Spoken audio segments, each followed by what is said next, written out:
Hello friends, আশা করি আপনারা ভালোই আছেন। তো লাস্ট ভিডিওতে আমরা দেখেছিলাম এই সাইড এরিয়ার ডিজাইনটি।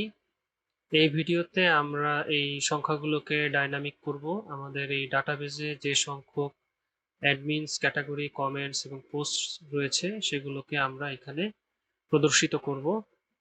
তো সেই জন্য আমাদের যেটা করতে হবে, আমাদের এই সংখ্যা এটা মুছে দিয়ে এখানে আমাদের পিএইচপি স্কোপ এবং তার ভিতরে আমাদের প্রয়োজনীয় কোডগুলো লিখে ফেলতে হবে। তো আমরা যেটা লিখব, যেহেতু এখানে প্রথমেই হচ্ছে যে আমাদের গ্লোবাল কানেক্টিং ডিবি, এটা আমাদের ডিক্লেয়ার করে দিতে হবে। তারপর আমাদের হচ্ছে এসকিউএল, এই ভেরিয়েবলটির মধ্যে কোয়েরিটা লিখে ফেলতে হবে। তো আমরা এখানে মূলত যেটা করব যে এই কাউন্ট, এই ফাংশনটি ব্যবহার করব, যার মাধ্যমে আমরা আমাদের পোস্ট থেকে যে সংখ্যক পোস্ট রয়েছে সেটাকে আমরা কাউন্ট করব। তো এটা লিখে ফেললাম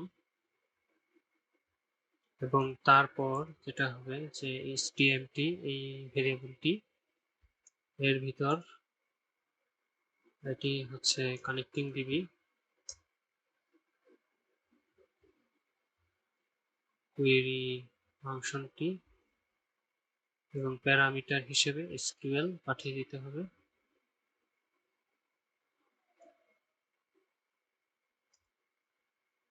এবং তারপর টোটাল রোজ, এই ভেরিয়েবলটির মধ্যে আমরা হচ্ছে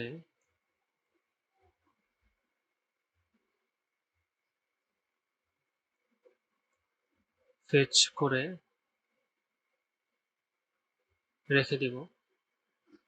তো এখানে আমরা আসলে কি করলাম, প্রথমে হচ্ছে আমরা একটা কোয়েরি লিখলাম, সেই কোয়েরিটাকে এসকিউএল ভেরিয়েবলের মধ্যে হচ্ছে স্টোর করলাম। পরবর্তী কানেক্টিং ডিবির অবজেক্টটির মধ্যে কোয়েরি ফাংশন, তার ভিতরে এই এসকিউএল প্যারামিটারটি পাঠিয়ে এই এসটিএমটি ভেরিয়েবলের মধ্যে রাখলাম এবং পরবর্তীতে এই এসটিএমটি এটাকে ফেচ করলাম এবং ফেচ করে যে কাউন্ট আমরা যেটা ব্যবহার করলাম এর মাধ্যমে যে সংখ্যক আমরা পেয়েছি সেটাকে আমরা টোটাল রোজের ভিতর রেখেছি। কিন্তু এখানে একটা ব্যাপার হচ্ছে, যেটা হলো যে আমাদের এই সংখ্যাটা এটা হচ্ছে আছে হচ্ছে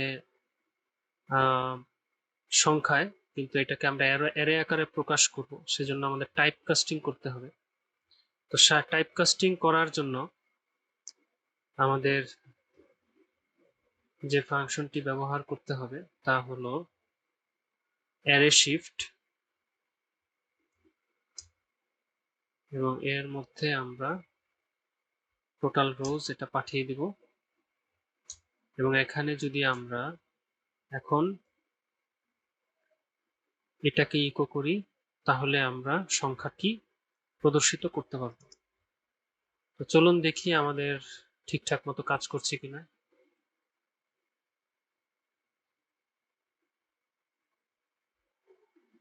আচ্ছা, এটা তো সিএমএস এর মধ্যে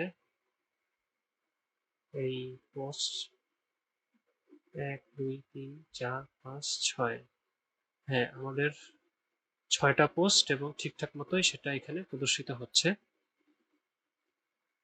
তো এই একই কোডটি আমরা এখানেও ব্যবহার করতে পারি। তো সেজন্য এটা কপি করব, কপি করে এই জায়গায় এটা পেস্ট করে দিব। তো এইখানে তো আমরা হচ্ছে পোস্ট গুলো আমরা প্রদর্শিত করলাম এই পোস্ট যে টেবিলটা আছে সেটি ব্যবহার করে। তো এখানে তো আমরা প্রদর্শিত করব ক্যাটাগরিজ, তাহলে এখানে আমাদের ক্যাটাগরিজ দিয়ে দিতে হবে।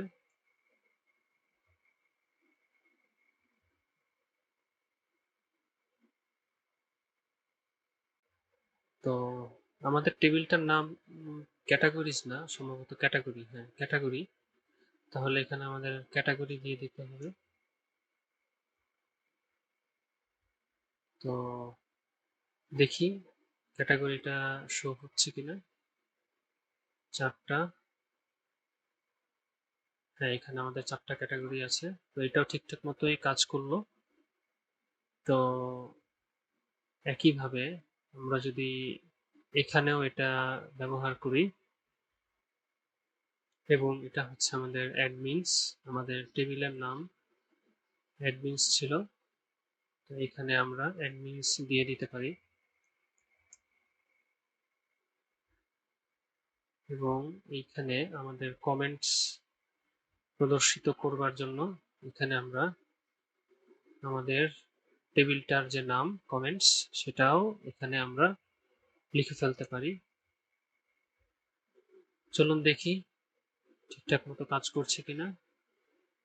হ্যাঁ, অ্যাডমিনস, এখানে 3জন অ্যাডমিন, এবং কমেন্টস, এখানে কমেন্ট আছে 4টা। তো আমাদের ঠিকঠাক মতোই হচ্ছে, এটা ডাইনামিক হয়ে গেল। তো এখানে একটা ব্যাপার, সেটা হলো যে এই যে রিপিটিটিভ কোডগুলো আমরা এখানে কপি পেস্ট করে ব্যবহার করলাম, এটা আসলে গুড প্র্যাকটিস না। আমরা এই কোডগুলোকে হচ্ছে আমাদের যে functions ডট পিএইচপি এর মধ্যে ফাংশন তৈরি করে সেটা আমরা এখানে কল করে ব্যবহার করব, যেন যদি কখনো পরবর্তীতে আমাদের এই কোডটা ব্যবহার করার প্রয়োজন পড়ে আমরা সেটা ঠিকঠাক মতোই ব্যবহার করতে পারি। তো এখানে আমাদের প্রথমে ফাংশনের নাম বলতে হবে। তো প্রথমে আমরা হচ্ছে এই পোস্টের জন্য যেহেতু ফাংশনটা তৈরি করব, তাই এটার নাম দিয়ে দিই টোটাল পোস্ট।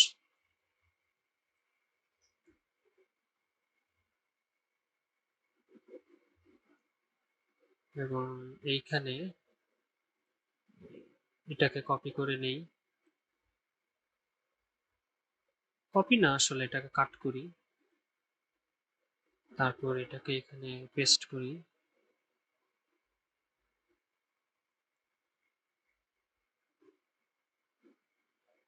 তো এইখানে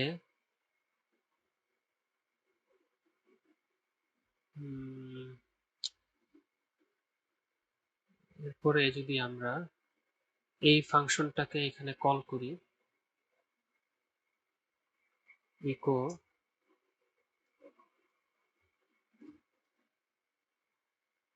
টোটাল পোস্ট,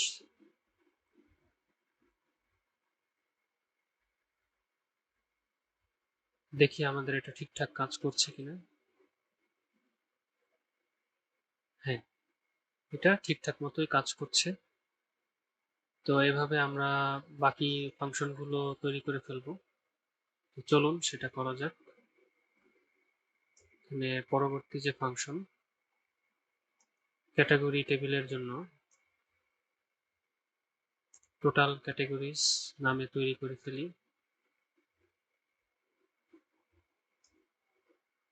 এবং তারপর আর একটা ফাংশন যা হচ্ছে অ্যাডমিন টেবিলের জন্য টোটাল অ্যাডমিনস নামে তৈরি করে ফেললাম। এরপর টোটাল কমেন্টস,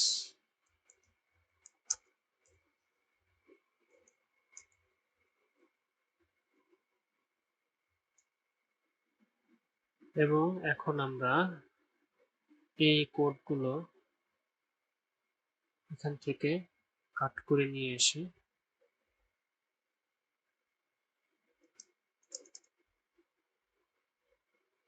এখানে দিয়ে দিতে পারি।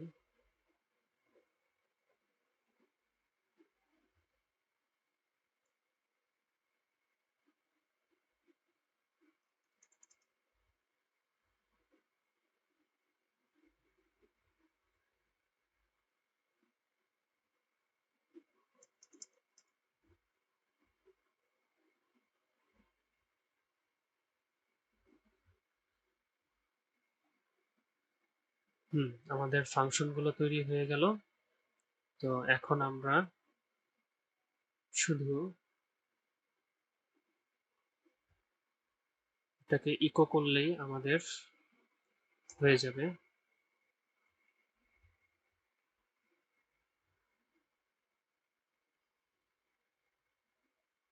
আচ্ছা,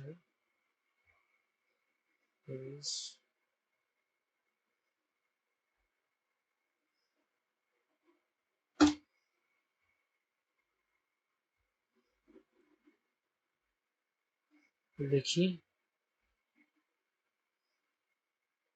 হ্যাঁ, ক্যাটাগরিজ ঠিকঠাক মতোই কাজ করছে, এবং এখানেও এটা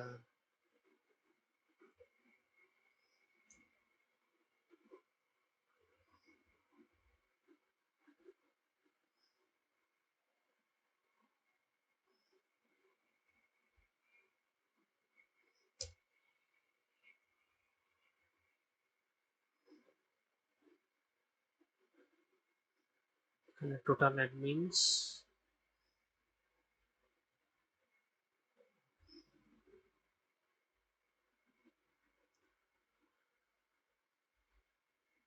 এবং এখানে টোটাল কমেন্টস দিয়ে দিলাম। চলুন দেখি আমাদের কোড ঠিকঠাক মতোই কাজ করছে। তো এইভাবে আমাদের সাইড এরিয়ার ডিজাইনটির পাশাপাশি এখানে যে আমাদের ডাটাবেজে যে সংখ্যাগুলো ছিল সেগুলো ডাইনামিক্যালি আমরা প্রদর্শিত করতে পারলাম। তো এই ছিল আজকের ভিডিওর বিষয়বস্তু। ধন্যবাদ আপনাদের।